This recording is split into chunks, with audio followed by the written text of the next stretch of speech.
Lo veo ya. Comenzamos este curso de Cristología hablando primeramente de cuestiones generales.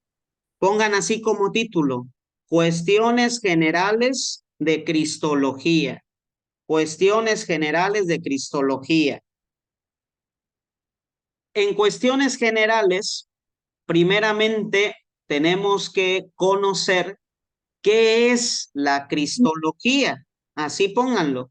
¿Qué es la Cristología? ¿Qué es la Cristología? Para contestar a esta pregunta de qué es la Cristología y qué estudia, primeramente tenemos que hablar sobre la teología, porque la Cristología es teología. La Cristología es una rama de la teología. Tenemos que hablar sobre teología. ¿Qué es la teología? La palabra teología viene etimológicamente de dos términos, teos y logos. Teos, Dios, logos, estudio, tratado, ciencia sobre. Teos, Dios, logos o logos, estudio, tratado, ciencia sobre. Entonces, el término teología significa estudio, tratado, ciencia sobre Dios. Eso es la teología etimológicamente hablando, un estudio, tratado, ciencia sobre Dios. Nos decía Santo Tomás de Aquino que la teología en sí misma es la más importante y la más alta de todas las ciencias. Decía Santo Tomás de Aquino que la teología es la más importante y la más alta de todas las ciencias. ¿Por qué la teología, según Santo Tomás de Aquino, es la más grande y la más alta de todas las ciencias? Porque tiene como objeto de estudio el ser infinito que es Dios. Y al ser Dios el objeto de estudio de la teología, por eso Santo Tomás de Aquino dice que es la más alta y la más importante de todas las ciencias. Pero también decía San Agustín que la teología es la ciencia subjetiva más importante. ¿A qué se refiere con eso San Agustín? Que la teología es la ciencia subjetiva más importante. Cuando San Agustín habla de subjetivo, se refiere al sujeto. Cuando San Agustín dice que la teología es la ciencia subjetiva más importante, se está refiriendo al sujeto, a la persona. San Agustín nos da a entender que la teología es la ciencia más importante para el sujeto, para la persona, para el ser humano. Por eso dice que es la ciencia subjetiva más importante. ¿Y por qué es la ciencia subjetiva más importante? Porque la teología le indica al hombre el camino de la eudeumonía. ¿Qué es eso, padre? La teología le indica al hombre el camino de la eudeimonía, que quiere decir felicidad.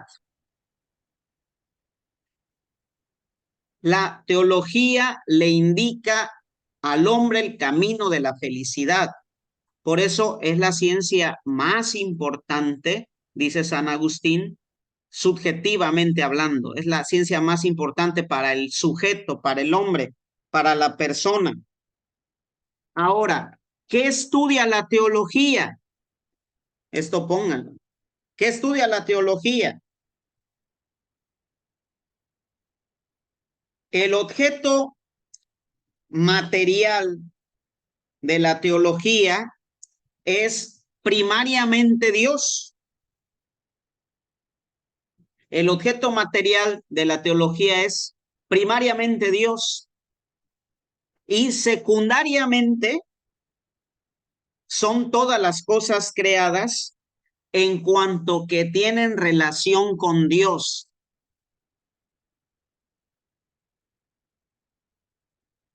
Estamos hablando de qué estudia la teología. Decimos que el objeto material de la teología es primariamente Dios y secundariamente todas las cosas creadas en cuanto tienen relación con Dios. Porque como también lo va a decir Santo Tomás de Aquino, todo lo creado nos habla de Dios.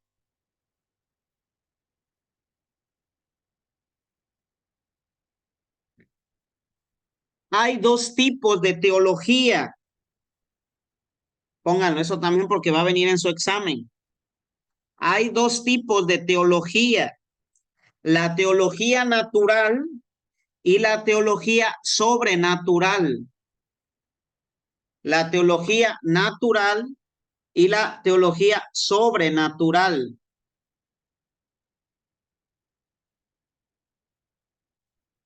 ¿Cuál es la teología natural?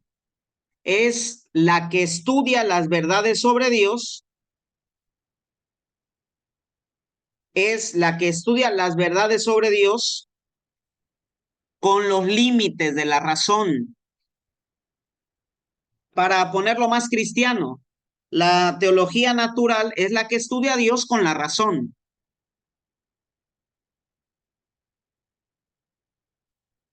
Y la teología sobrenatural es aquella que estudia las verdades de Dios a la luz de la revelación.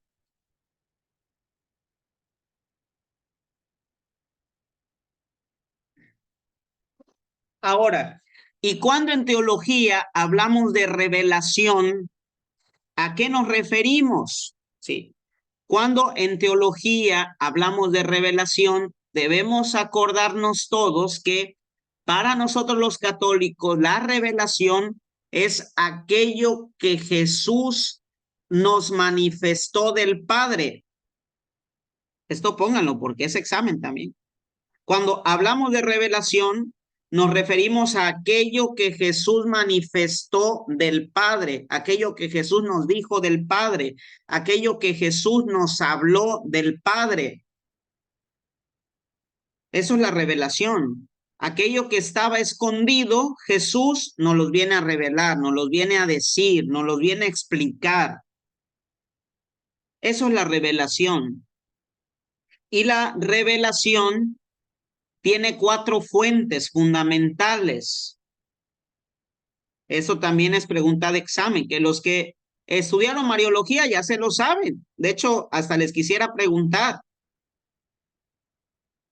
La revelación tiene cuatro fuentes fundamentales. La primera fuente de la revelación donde Jesús nos habló del Padre es la Biblia, las Sagradas Escrituras. Otra fuente de la revelación, la tradición.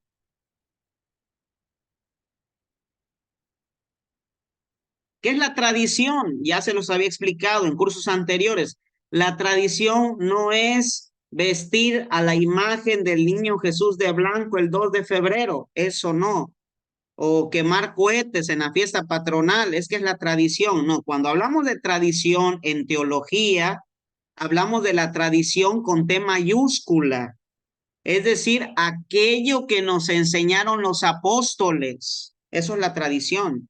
Aquello que nos enseñaron los apóstoles, los padres de la iglesia, los doctores de la iglesia.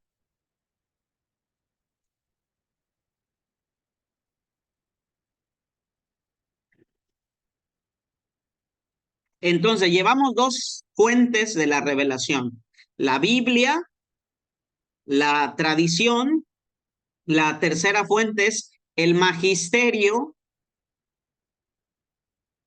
A ver, ¿qué es el magisterio? Alguien que prenda su micrófono, me diga y lo apague. Quien me conteste le voy a poner medio punto.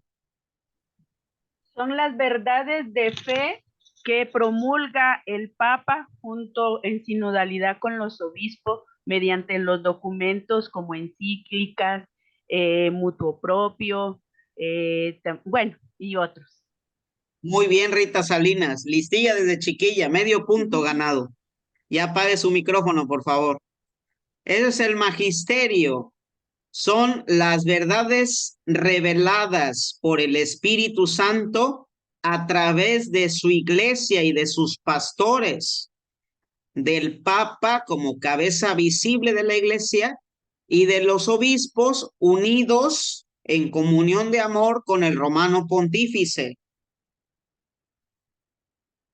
Todo lo que el Papa expresa en los documentos magisteriales deben ser considerados todos esos argumentos como magisterio. Lo que el Papa dice en una conversación de amigos, en una entrevista, en un chacoteo, eso no es magisterio. Es magisterio cuando lo que se dice es promulgado por medio de documentos oficiales pontificios, como ya lo dijo Rita Salinas, por medio de constituciones, por medio de exhortaciones apostólicas, por medio de encíclicas, por medio de motu propio, etcétera, etcétera. ¿Vamos bien aquí, hijitos de la creación? Entonces, ¿cuántas fuentes hasta ahorita hemos visto de la revelación? 3. La Biblia, que es el espíritu de la teología, la Biblia. Sin Biblia no puede haber teología. Y esto se los paso como dato. Cuando ustedes tengan un tema en la iglesia, siempre deben ocupar la Biblia, porque si no ocupan la Biblia, eso no fue un tema católico, eso fue nada más una charla. Un tema católico siempre tiene que estar iluminado con la palabra de Dios, porque es la fuente principal de la revelación. La Biblia, la tradición, el magisterio y la cuarta fuente de la revelación es la liturgia. La liturgia. ¿Vamos bien, hijitos de la creación? Sí. Entonces, estamos viendo lo que es la teología, el objeto material de la teología, que estudia la teología. Ya hablamos acerca de la teología natural, que es estudiar a Dios desde la razón, la teología sobrenatural, que es estudiar a Dios con la luz de la revelación. Ya vimos cuáles son las fuentes de la revelación. Ahora, división de la teología, pónganlo así, división de la teología.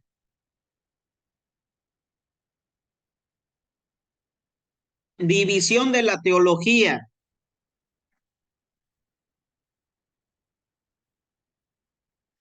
La teología la podemos dividir en dos grandes partes: la teología práctica y la teología especulativa. La teología la podemos dividir en dos grandes partes: la teología práctica y la teología especulativa. La teología práctica es aquella que estudia el comportamiento moral del hombre. La teología práctica, el comportamiento moral del hombre. Y la teología especulativa es la teología que se encarga de estudiar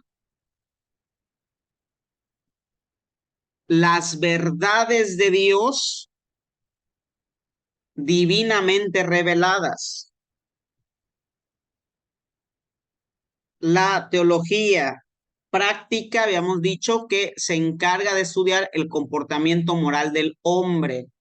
¿Y por qué es práctica? Porque la teología práctica nos habla de cómo se tiene que comportar una persona, qué actitudes debe tener un buen cristiano, cómo debe llevar su matrimonio, cómo debe llevar su trabajo, cómo debe llevar su vida sexual, cómo debe, etcétera, etcétera, etcétera. Por eso es teología práctica, porque es un estudio del comportamiento humano del hombre, ¿sí? Del comportamiento moral del hombre, de lo práctico, de la vida diaria, de la vida cotidiana.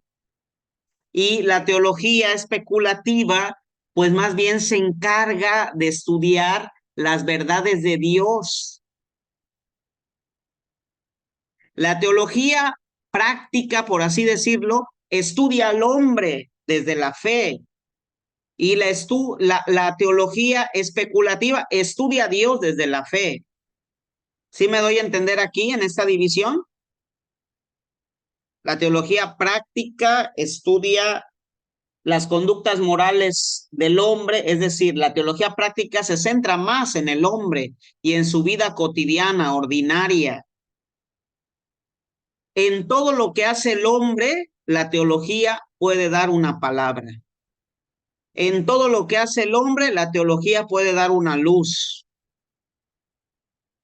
En cambio, la teología especulativa habla más acerca de las verdades últimas, de las verdades altas, de las verdades supraterrenales, de las verdades divinas. Por eso es especulativa, porque, por ejemplo, la teología especulativa habla del más allá, especula cómo puede ser el más allá, habla del final de los tiempos, especula lo que va a suceder al final de los tiempos. Nadie sabe, nadie supo. Por eso es especulativa, se especula.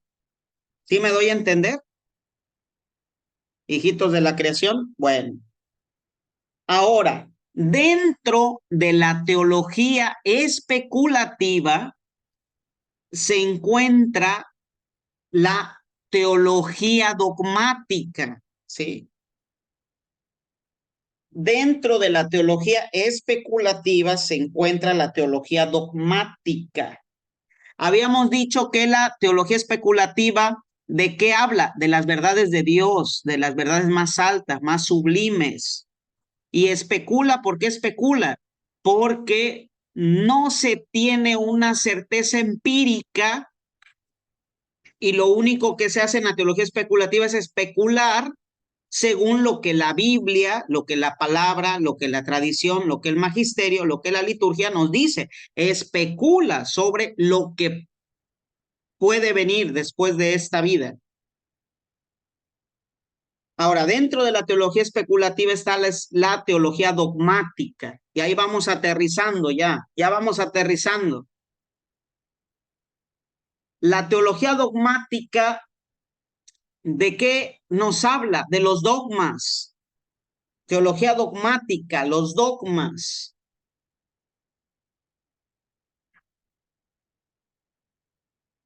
Y debemos saber que hay una clasificación de los dogmas. Existen tres clasificaciones fundamentales de dogmas. Existen los dogmas mariológicos, los dogmas cristológicos y los dogmas eclesiológicos.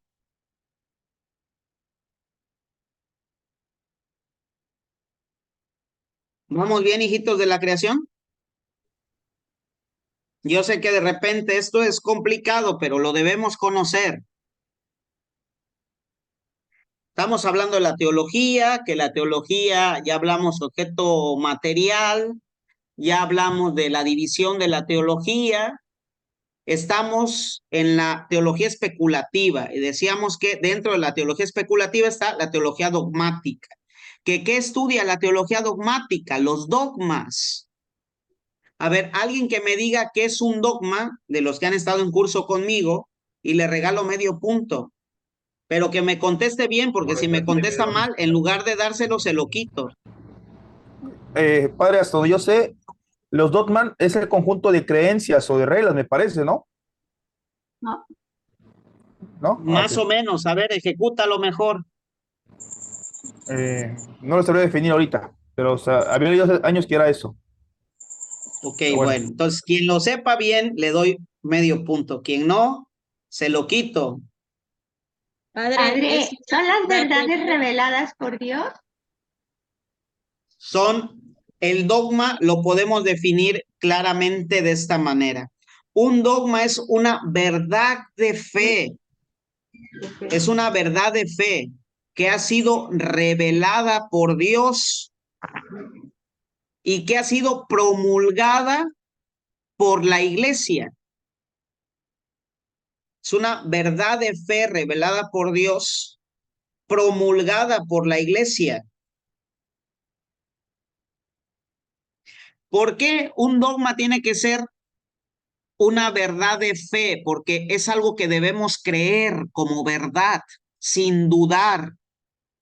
Porque nos dice el Catecismo de la Iglesia Católica y también lo dice el Código de Derecho Canónico en el canon 1364, eso escríbanlo porque va a venir en su examen, el Código de Derecho Canónico en el canon 1364 nos dice que aquel que no crea en una verdad de fe sea considerado un hereje.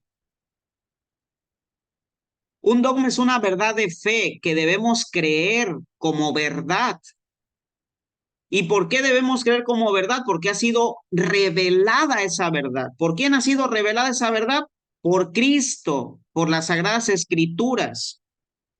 Y además que ha sido revelada esa verdad por Cristo, ha sido creída y promulgada por la Iglesia. Un dogma siempre es promulgado por el Papa a través de una bula. Todos los dogmas han sido promulgados por el Papa, por la autoridad de la Iglesia, por medio de bulas. ¿Qué es una bula? Es un documento en el cual se expresa esa verdad de fe. ¿Vamos bien, hijitos de la creación? Estamos hablando de teología. Estamos hablando que existen dos tipos de teología, la especulativa y la práctica, que dentro de la teología especulativa está la teología dogmática. Ya explicamos lo que es un dogma, es lo que estudia la teología dogmática, los dogmas. Habíamos comentado también que los dogmas se pueden clasificar en tres grandes partes: los dogmas mariológicos, los dogmas cristológicos y los dogmas eclesiológicos. Los dogmas mariológicos son aquellos que hablan sobre María, los dogmas cristológicos, aquellos que hablan sobre Cristo, y los dogmas eclesiológicos, aquellos que afirman verdades sobre la iglesia. Ya estamos aterrizando, ya pasamos los 10,000 pies, ya vamos a aterrizar.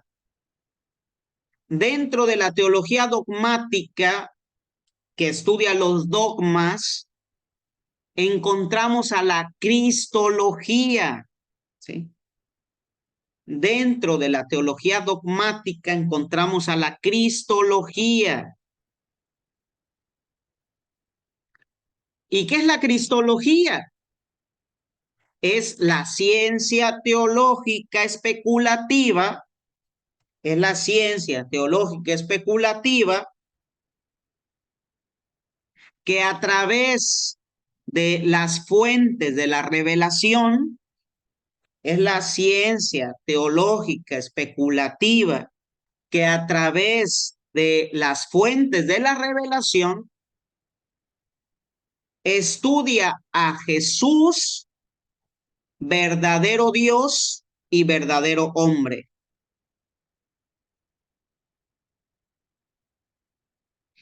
Es la ciencia teológica especulativa que a través de las fuentes de la revelación estudia a Jesús, verdadero Dios y verdadero hombre. Ya vieron por qué era muy importante explicarles todo lo demás, porque la definición de cristología agrupa todo lo que hemos dicho. La cristología es una ciencia teológica especulativa que a través de las fuentes de la revelación, ya vimos lo que es la teología especulativa, ya vimos lo que son las fuentes de la revelación, que a través de las fuentes de la revelación estudia a Jesús, verdadero Dios y verdadero hombre. ¿Vamos bien, hijitos de la creación? Hijitos amados del Padre, ¿sí? Perfecto, gloria al Señor. Entonces, ya en esas cuestiones generales hemos visto lo que es la teología, hemos visto la división de la teología, el objeto material de la teología, las ramas de la teología, hemos visto lo que es la teología dogmática, hemos visto ya la definición de cristología, ¿sí? Continuamos, hijitos de la creación. Ya que hemos aterrizado y ya sabemos la definición de cristología, entonces ya podemos entender lo que vamos a estudiar en este curso. En este curso, ¿a quién vamos a estudiar? A Cristo, verdadero Dios y verdadero hombre. ¿A través de qué vamos a estudiar a Cristo? A través de las fuentes de la revelación, de la Biblia, la tradición, el magisterio y la liturgia. Esas son las fuentes de la revelación. Si queremos conocer a Cristo, lo tenemos que conocer a través de las fuentes de la revelación, porque hay mucha gente que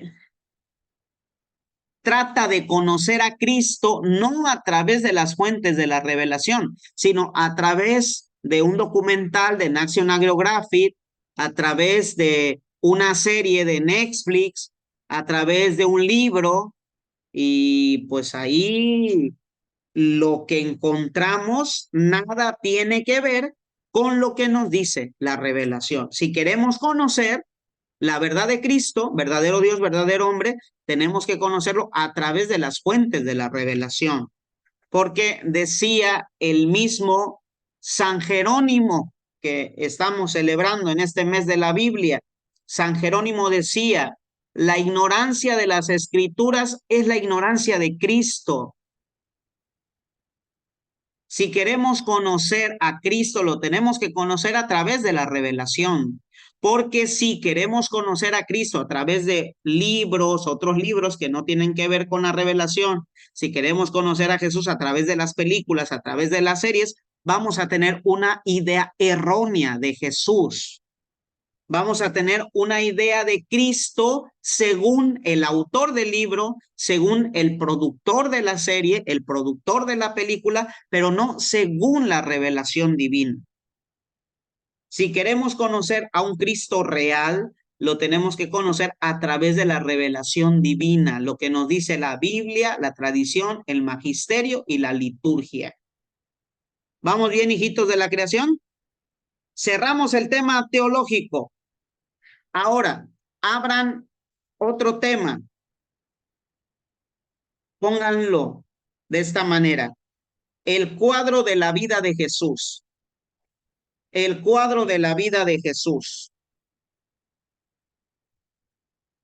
El cuadro de la vida de Jesús. En este tema del cuadro de la vida de Jesús, vamos a proporcionar algunos datos sobre Jesús. Yo imagino que muchos datos ustedes ya se los saben y se los saben muy bien.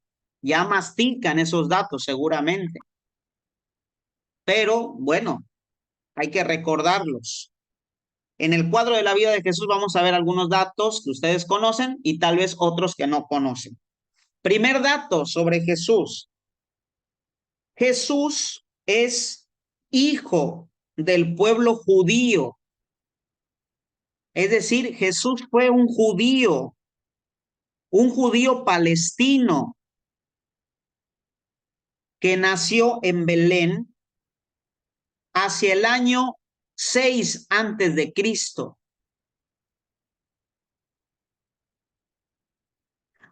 Apenas escuché a una persona decir que Jesús era católico. Mentira, Jesús no era católico. Jesús instituyó la religión católica, lo dice Mateo 16:18, cuando le dijo a Pedro, tú eres Pedro y sobre esta piedra edificaré mi iglesia. Ahí está, lo pueden buscar, Mateo 16:18. Pero Jesús no era católico, instituyó la religión católica, sí. Instituyó el cristianismo, sí, Pero Jesús no era católico, Jesús era judío. Y era un judío de la región más pobre de Israel. Era un judío de Palestina. Y la región más pobre de Israel, que es la región palestina, tiene como característica que los hombres y las mujeres de esa región son hombres y mujeres con un color de piel más oscuro, porque en esa región el sol pega duro, ¿sí? ¿Por qué les digo esto? Porque muchos de nosotros estamos casados con la imagen de un Cristo europeo, ¿sí? De un Cristo güero, de 1,90 m, ojos azules, ¿no? Pues realmente Jesús no era tan europeo, porque Jesús era palestino. Y los hombres y las mujeres palestinas, la gente palestina, es de un color de piel más morenito, más oscuro, porque el sol en esa región es muy fuerte, es el desierto. Los hombres y las mujeres palestinas son personas del desierto. Por lo tanto, físicamente son más morenitos. La nariz de las personas de esa región tampoco es una nariz europea respingada, con punta. Es una nariz un poquito más aguileña, no chata como la de nosotros, los mexicanos, que muchos de nosotros somos chatos, sino la nariz de una persona palestina es una nariz un poco más aguileña. No dudo que por la gracia divina y por ser Jesús Dios haya tenido características hermosas, bellas, pero Jesús se hizo hombre y cuando se hizo hombre adoptó lo propio de un hombre, adoptó la carne humana.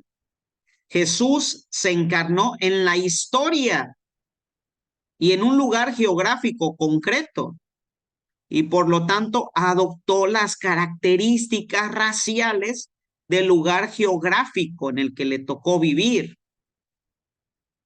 ¿Sí me doy a entender, hijitos de la creación, hijitos amados de Dios? Esto se los digo para que nos vayamos quitando de la mente la imagen de este Jesús europeo.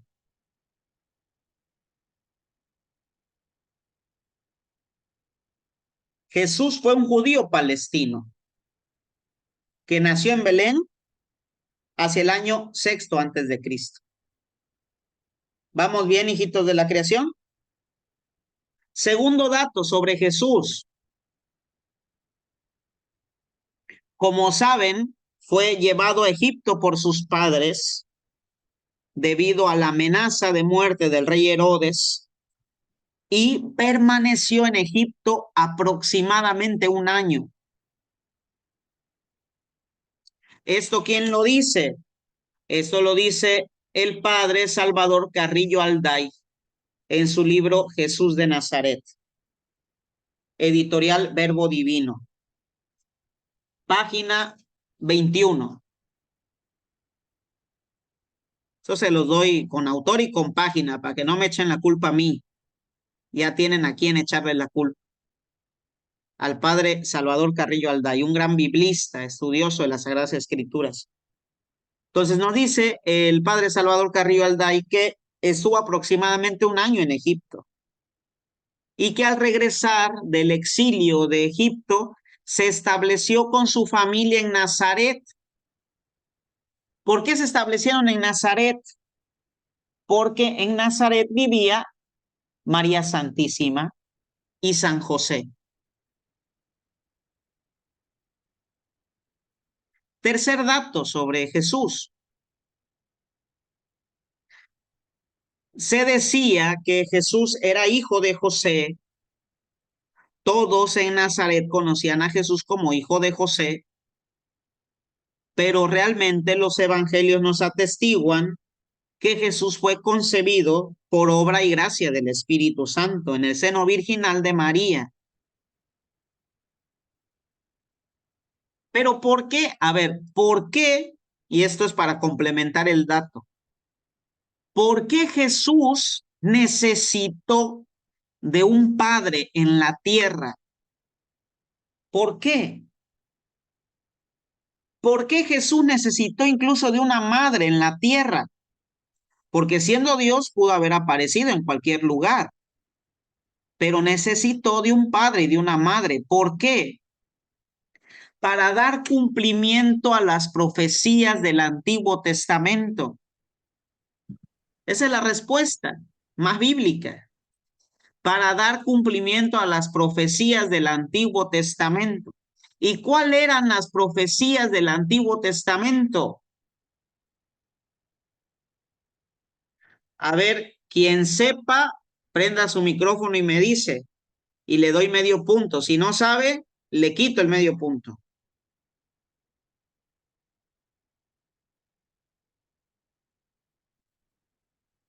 ¿Nadie? ¡Ey!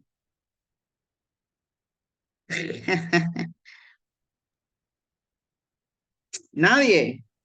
Por ser verdadero Dios y verdadero hombre. Dios y verdadero hombre. No, Híjole, es, no. es la profecía de Isaías. Que dice que Exacto. una virgen. A ver, síguele para ganar tu medio punto. Vas Sí, caliente, caliente. Una virgen concebirá y dará a luz, y será el Salvador de los hombres. Eso, perfecto. Muy bien. Y hay otra profecía. Isaías 11:1. Sí. Isaías 11:1.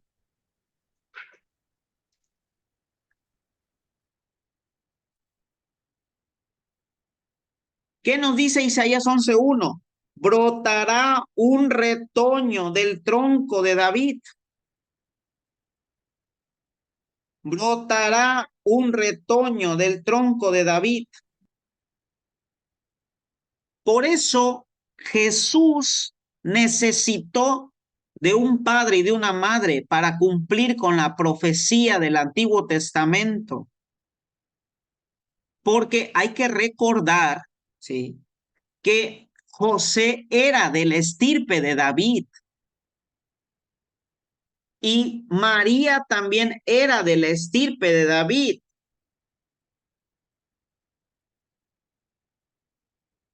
¿Sí sabían eso? Hay que recordar el Evangelio de Lucas, capítulo 2, versículo 2. Lucas, capítulo 2, versículo 2. El emperador convoca a un censo y todos tenían que empadronarse en su lugar de nacimiento.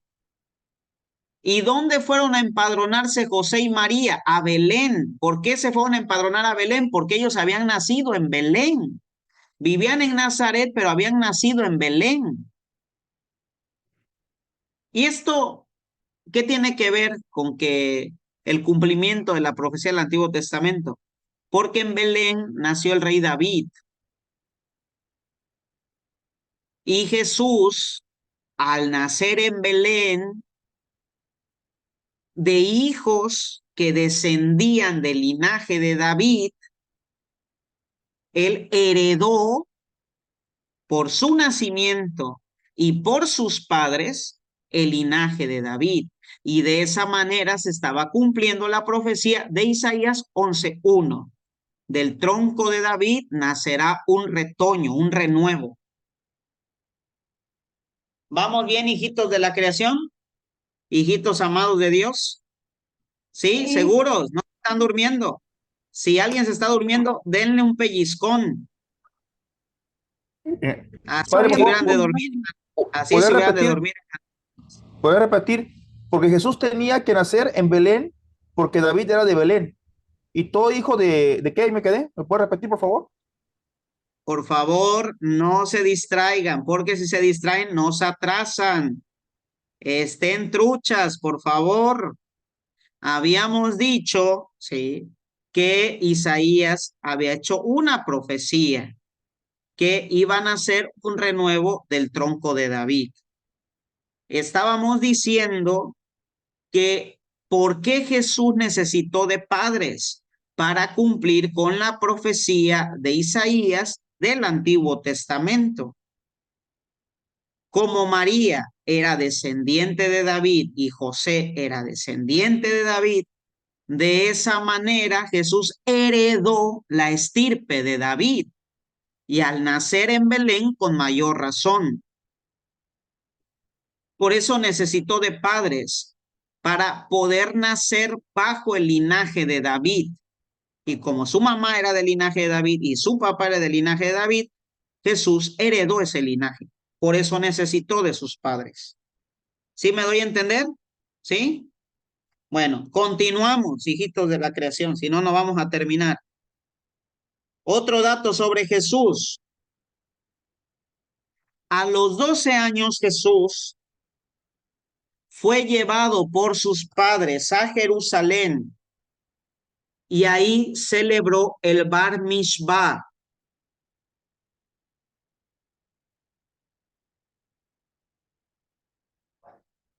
A los 12 años Jesús fue llevado a Jerusalén y ahí en Jerusalén celebró el Bar Mishvah.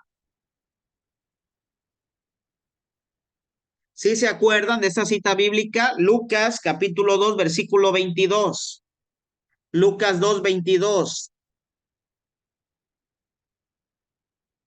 El niño Jesús perdido y hallado en el templo.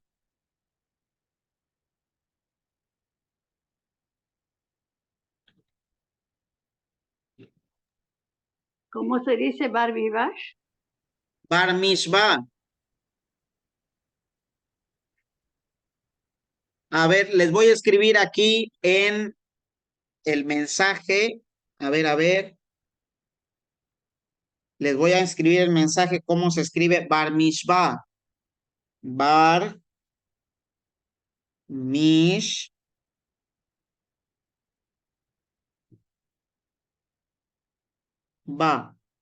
No lo Ahí veo. va, Bar Mishvah. ¿Ya lo vieron? No, ¿No? no. ¿Cómo que no? Ahí está Bar Mishvah. Y está en el chat. Ya lo vimos, yo ya lo vi. En el chat está, se los vuelvo a poner. No le pongan respuesta si no se va a perder. Ahí va, Bar Mishvah. Quien estudió conmigo Mariología ya sabe qué es el Bar Mishvah. Y ahorita mismo me lo va a explicar. A ver, alguien que me explique qué es el Bar Mishvah, medio punto les regalo. Estoy muy espléndido en este día por ser el primer día de clases. A ver. No busquen en Google, ¿eh? Ya los estoy viendo que andan buscando en Google. Nada de eso. ¿No es la circuncisión del niño Dios? Bueno, de los Te quito judíos. te quito el punto. No, es conmemoran la mayoría de edad cuando el niño llega a la mayoría de edad. ¿Quién está hablando? Armando. Ah, muy bien. Medio punto para ti. El Bar Mishvah es la celebración de la mayoría de edad para un niño judío, ¿sí?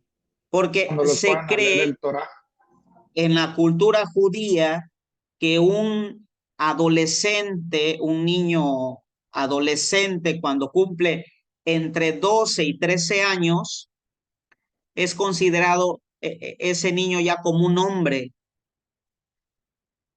Y en esta celebración del Bar Mishvah se lleva al niño desde su casa hasta la sinagoga en procesión y van cantando por las calles, música muy alegre, muy festiva.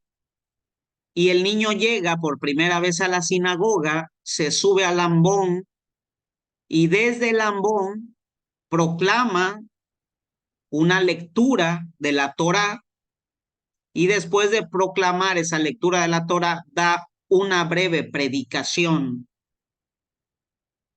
Y con este acto se reconoce a ese adolescente como hombre, como mayor de edad. Hay que recordar que cuando Lucas nos habla acerca del niño Jesús perdido y hallado en el templo, cuando lo encuentran, ¿cómo lo encuentran? ¿Sí recuerdan? ¿Cómo encuentran a Jesús? Predicando A los doctores de la predicando la Torá. Y eso no lo podía hacer nadie antes de los 12 años. Entonces quiere decir que cuando lo encontraron en el templo, Jesús estaba celebrando el Bar Mishvah. Por primera vez estaba proclamando la Torá y predicándola. ¿Vamos bien, hijitos de la creación aquí? ¿Seguros? Otro dato sobre Jesús. Jesús perteneció a una numerosa parentela en Nazaret.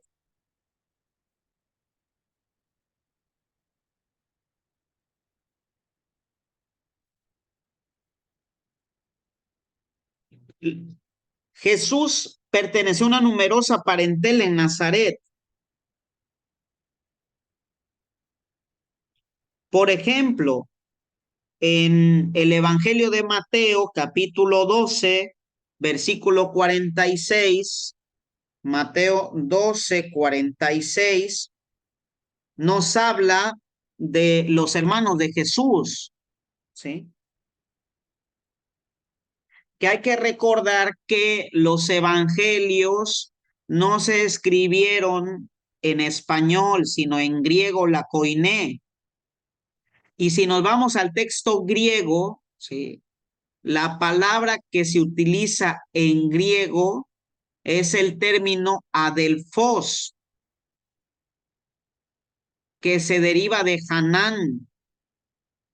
Y este término griego habla de hermanos, pero no solo de hermanos carnales, sino de parientes muy cercanos. Entonces, cuando se hace la traducción del griego al español,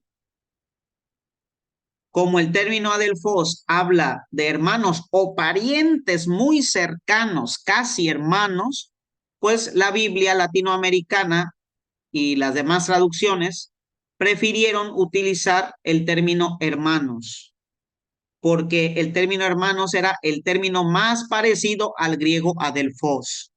¿Vamos bien, hijitos de la creación? Sí. Entonces, cuando la Biblia nos habla de los hermanos de Jesús, más bien nos está hablando de los adelphos, es decir, de los parientes cercanos de Jesús. Y esto tiene lógica, incluso los evangelios nos dan los nombres de sus hermanos, de sus parientes. Muchos de ellos eran hijos de el hermano de José, hijos también de las parientes de la Virgen Santísima. ¿Vamos bien, hijitos de la creación?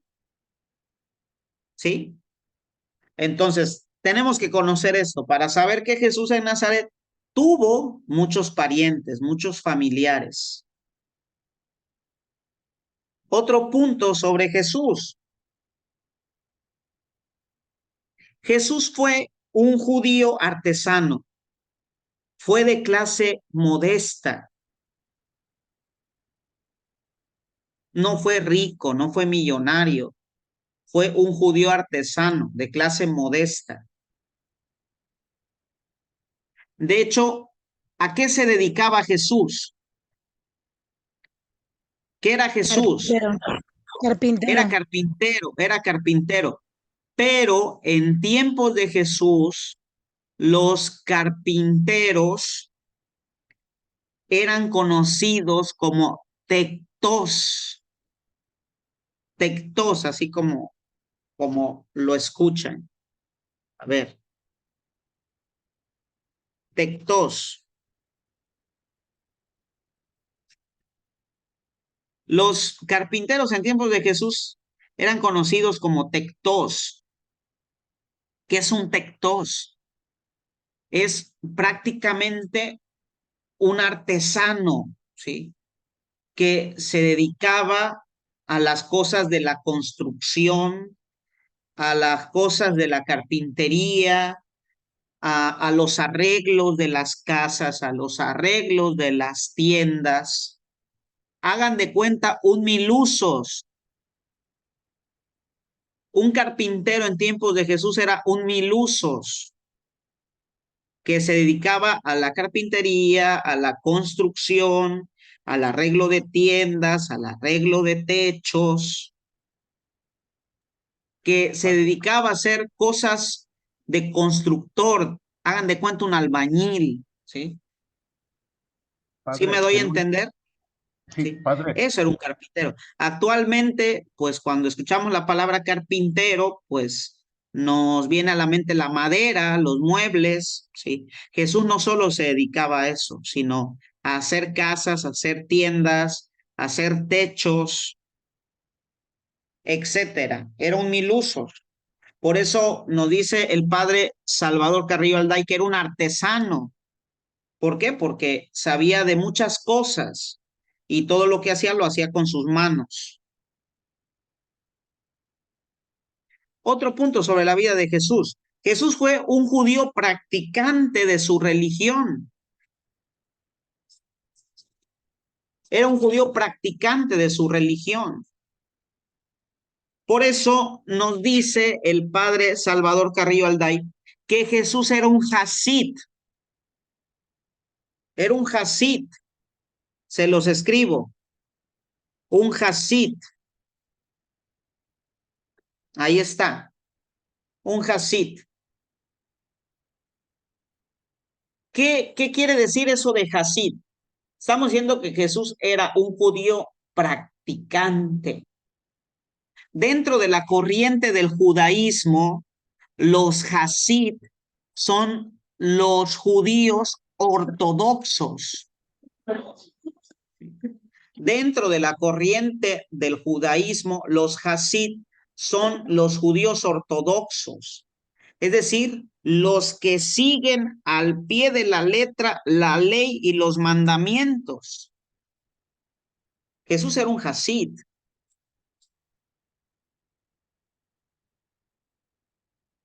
Una cita bíblica que nos demuestre eso.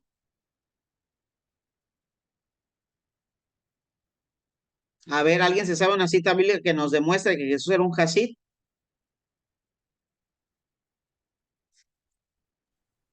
Le regalo un punto al que me lo diga.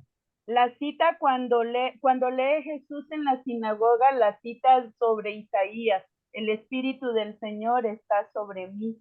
Porque me ha ungido, me ha enviado. Sí, puede ser una, pero la cita que más nos revela que Jesús era un hasid, es decir, un judío ortodoxo, cumplidor de la ley, es Mateo 5:17.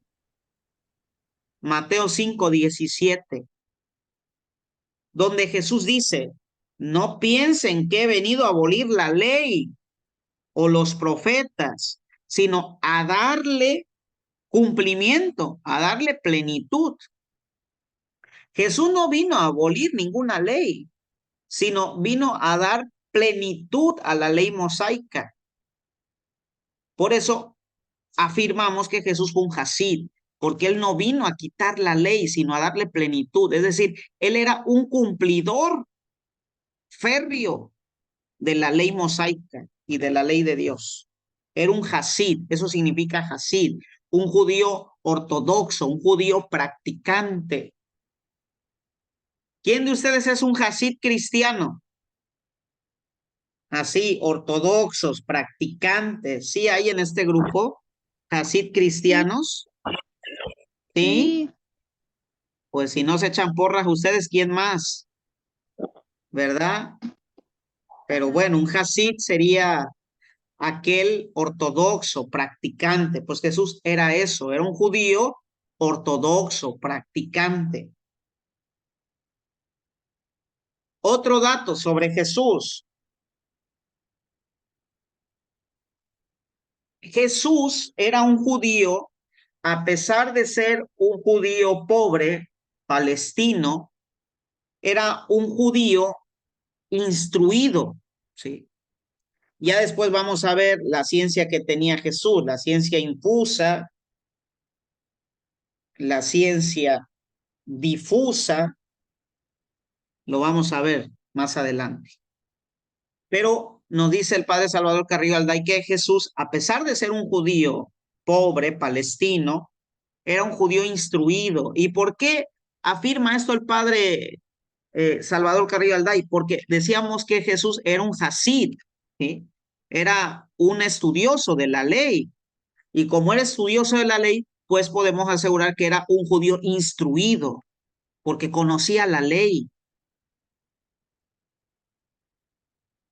Y todo hasid en tiempos de Jesús, todo hasid en tiempos de Jesús, mínimamente sabía griego, ¿sí? Entonces podemos asegurar que Jesús leía las Sagradas Escrituras en hebreo, en arameo, y que conocía griego, ¿sí? ¿Vamos bien, hijitos de la creación? Entonces, como era un hasid, un judío instruido, ortodoxo, pues podemos afirmar, porque en ese tiempo todos los hasid conocían la lengua griega, que Jesús, aparte de hablar hebreo, arameo, hablaba griego, entendía el griego. ¿Vamos bien, hijitos de la creación? Otro dato sobre Jesús, ¿sí? Aunque Jesús no perteneció a ninguna secta del judaísmo, a ver, les explico esto, miren, el judaísmo tenía sectas, pero sectas que de una u otra manera estaban en comunión, ¿sí? Para que lo hagamos más entendible, en el judaísmo en tiempos de Jesús había diferentes corrientes de pensamiento, ¿sí? Y en ese tiempo a esas diferentes corrientes de pensamiento se le conocían como sectas del judaísmo, ¿sí? Porque eran dentro del judaísmo, no estaban separadas del judaísmo, pero tenían diferentes concepciones de la Torá, diferentes corrientes de pensamiento sobre la Torá. Por ejemplo, en el catolicismo, ¿no? Está una corriente de pensamiento liberal, está una corriente de pensamiento conservadora, ¿sí? En la misma sociedad hay gente más liberal, más conservadora, ¿sí? No es polarización, ¿verdad? No, sino hay que entender que en la vida hay diferentes corrientes de pensamiento. Bueno, en el judaísmo había diferentes corrientes de pensamiento y a esas diferentes corrientes de pensamiento se les conocía como sectas judaicas, sectas del judaísmo. Apaguen los micrófonos, ¿sí? Y había en tiempos de Jesús, digámoslo así, 4 sectas del judaísmo. La primera secta del judaísmo eran la secta de los fariseos. Los fariseos pertenecían a una secta del judaísmo. La otra secta judía dentro del judaísmo eran los saduceos.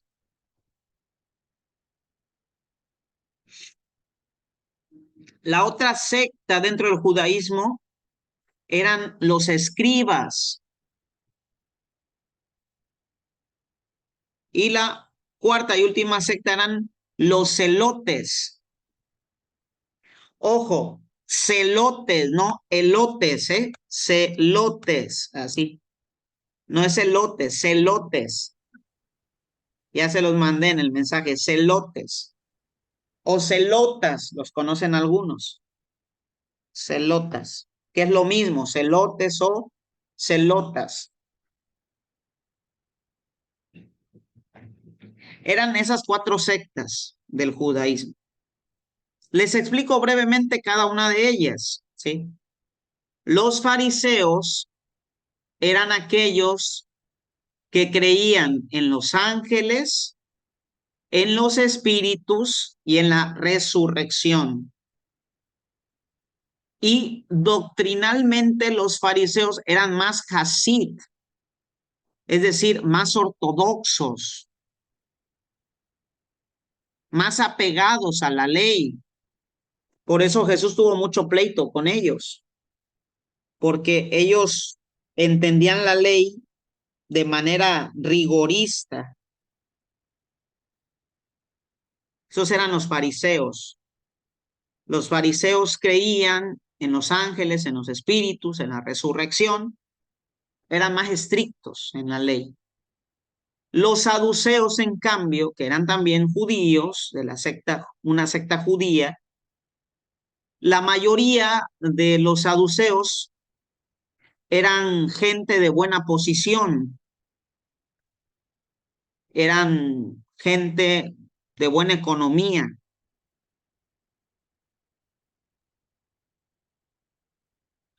Los saduceos negaban a los ángeles, negaban a los espíritus y no creían en la resurrección.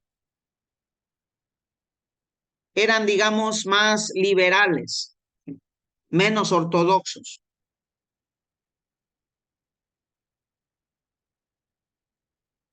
Los escribas era esa secta judía, ese grupo judío que estudiaba más la Torá y la ley de Moisés. Digamos que eran los judíos más estudiosos, los escribas. Y también eran aquellos que, como estudiaban, añadían leyes complementarias a la doctrina judía. Eran los que añadían leyes complementarias a la doctrina judía. Como conocían la Torá, conocían las escrituras, pues ellos iban añadiendo leyes que sirvieran para un mejor cumplimiento de las escrituras.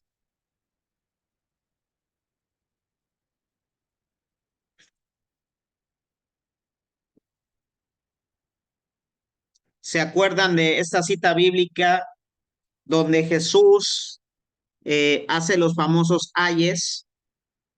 Ay de ustedes, escribas y fariseos hipócritas. Bueno, les da con todo a los escribas y fariseos. Y la última secta, los celotes o los celotas, que era un grupo sobre todo más beligerante. ¿Qué es eso? Eran rebeldes, pues, guerrilleros, que cumpliendo la ley de Moisés, se levantaban en armas para combatir a todos aquellos pueblos que no eran judíos.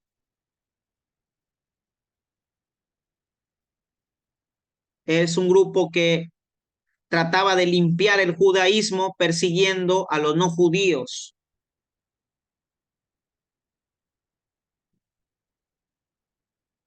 Se cree que Barrabás, sí, Barrabás, ¿se acuerdan de Barrabás? Se cree que Barrabás fue celota o celote.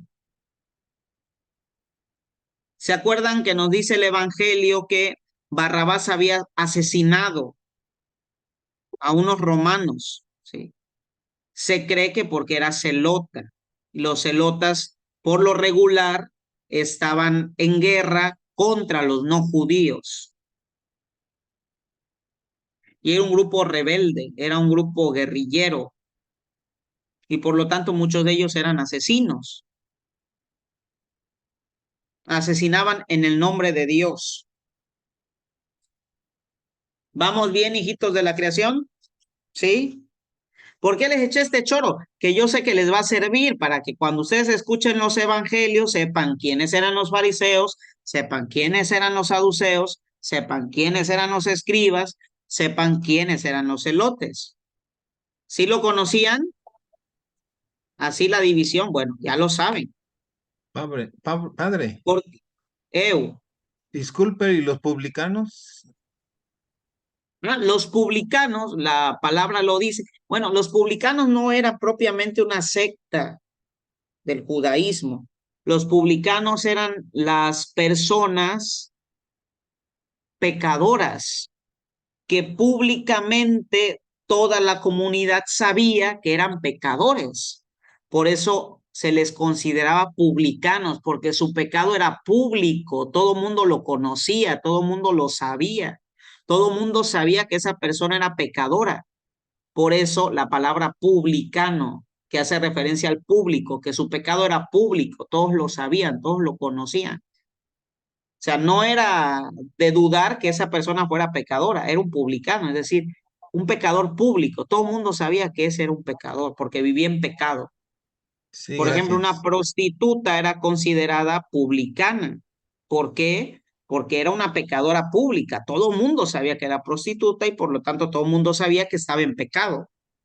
Un recaudador de impuestos como Mateo era publicano. ¿Por qué? Porque en ese tiempo ser funcionario público, porque un recaudador de impuestos era un funcionario público, se creía que los funcionarios públicos, en ese tiempo se creía que un funcionario público era corrupto, ¿sí? En Sí, ese gracias. tiempo, ¿sí? En Sí, ese tiempo gracias, se creía gracias. que un funcionario público era corrupto y que se enriquecía de los impuestos de la gente. En ese tiempo, porque ahora ya los funcionarios no son corruptos. En ese tiempo sí se consideraba que un funcionario público era corrupto. Ahora ya no son corruptos, ya no. Pero en ese tiempo sí eran corruptos. Entonces, un publicano, un funcionario público, un recaudador de impuestos, que era funcionario público, pues era considerado un publicano, ¿sí? Un pecador público. Todo el mundo sabía que esa persona era pecadora. ¿Vamos bien, Gracias. hijitos de la Sí, creación? sí, ¿Sí me doy a sí, entender? sí, muchas ¿Sí? gracias. Sí. Ok, hijitos de la creación. ¿Sí? Ahora, otro dato sobre Jesús, ya para ir terminando. Se cree, según estudios, que Jesús fue bautizado por Juan en el Jordán en el otoño del año 27, cuando Jesús aproximadamente tenía 30 años. Fue bautizado en el río Jordán por Juan el Bautista en el otoño del año 27. Es decir, como eso de octubre, fue bautizado por octubre del año 27, cuando él tenía 30 años. ¿Quién lo dice? El padre Salvador Carrillo Alday, estudioso de la Biblia y de la antropología bíblica. Y era considerado, sí, en su tiempo como un profeta, ¿sí? ¿Sí se acuerdan de esta cita bíblica donde Jesús le pregunta a sus apóstoles, ¿quién dice la gente que soy yo? Y los apóstoles le contestan, pues unos dicen que eres Elías, otro que Jeremías, otros que Juan el Bautista, otros que algún profeta del Antiguo Testamento. Pues la gente creía que Jesús era un profeta. Y de hecho, la religión musulmana, los musulmanes, los maometanos, consideran a Jesús como un profeta. De hecho, los musulmanes llaman a Jesús Isa o Isha, Isa o Isha. ¿Y qué significa Isa o Isha o Isha? Significa profeta, el elegido, el mensajero. Así lo llaman hasta la fecha los musulmanes, el Isha, el Isha, Elisa, como lo quieran decir. Se los pongo aquí. Isha, o Isa, o Isha. Aquí lo podemos pronunciar con ese acento como Isa, o Isha. Así lo consideran los musulmanes. Hasta la fecha lo consideran un profeta. ¿Vamos bien, hijitos de la creación? Otro dato sobre Jesús. Según estudios bíblicos, históricos, se cree que Jesús murió el viernes 7 de abril del año 33.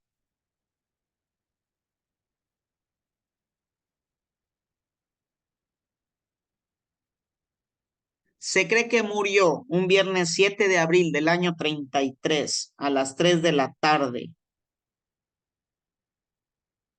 Y se manifestó resucitado el 9 de abril del año 33.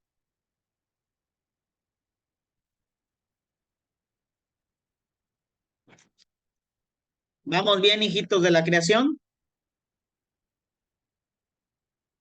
Esto es el primer acercamiento de la cristología. Hemos terminado esta clase, hijitos de la creación. ¿Cómo ven? Es apenas el primer acercamiento, ¿eh? Todavía nos falta mucho que aprender sobre Jesús. Está emocionante, pero cargado. Cuídense mucho, les doy la bendición. El Señor esté con ustedes. La bendición de Dios Todopoderoso, Padre, Hijo y Espíritu Santo, descienda sobre ustedes y les acompañe siempre. Amén. Amén. Vayamos en paz. Demos Demos gracias a Dios. Gracias a Dios. Padre, una duda. Sí, sí, sí, sí. Usted dijo que Jesús nació hacia el año 6 antes de Cristo, y si muere en el 33, ¿tenía 39 años? ¿O no entendí? Bueno, hay que recordar, sí, que Cristo nació en un tiempo y en una historia concreta, sí. Cuando Él nació, era el año 6 de la cuenta del Antiguo Testamento, sí. Cuando Él nació era el año 6, pero a partir de su nacimiento, la historia tiene un antes y un después, ¿sí? A partir de su nacimiento, para la era cristiana, se considera el año 0, ¿sí? Él nació en el año 6, según la cuenta del Antiguo Testamento. Según el calendario judío, él nació en el año 6. Pero para nosotros los cristianos, a partir de su nacimiento, que para el calendario judío fue en el año 6, para nosotros los cristianos, a partir de su nacimiento se cuenta como el año 0, ¿sí? Gracias. Luego entonces, él murió a los 33 años. Para el calendario cristiano, él muere en el año 33. ¿Vamos bien? Para el calendario Sí, gracias. judío, él nace en el año 6. Para nosotros los cristianos, el nacimiento de Jesús fue tan grande que divide la historia en un antes y un después. Entonces, para nosotros los cristianos, el nacimiento de Jesús representa el año 0, para nosotros los cristianos, ¿eh? Y para la historia moderna.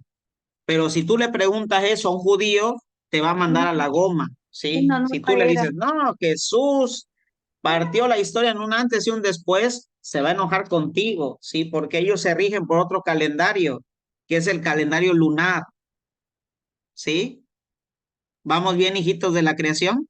Padre, Entonces, para el calendario judío nació en el año 6. ¿Por qué les dije esta fecha? Porque les decía que Jesús era judío. Por eso les di referencia al calendario judío. Pero para nosotros los cristianos, para el cristianismo, Jesús divide la historia en un antes y un después. Y a partir de él, podemos considerar que comienza a contarse la historia moderna. La nueva era, una nueva era, exacto. Y no es la New Age, sino una nueva era, un antes, un después. Así es. Perfecto. Ojalá les haya gustado la clase y hayan aprendido mucho. Van a aprender más la próxima semana. Bonita noche, Gracias. bendiciones. Pero Gracias. pesada. Les voy a enviar, perdón, les voy a enviar al WhatsApp, el manual, sí, les voy a mandar el manual, que el manual es lectura complementaria, ¿eh? O sea, en el manual van a encontrar lectura complementaria, no van a encontrar lo que se dice en la clase, sino es para complementar su conocimiento. Y también les voy a enviar el programa del curso, ¿sí? Entonces les voy a enviar el manual y les voy a enviar el programa del curso. Bonita noche. Hasta luego. Paz y bien. Padre. Gracias.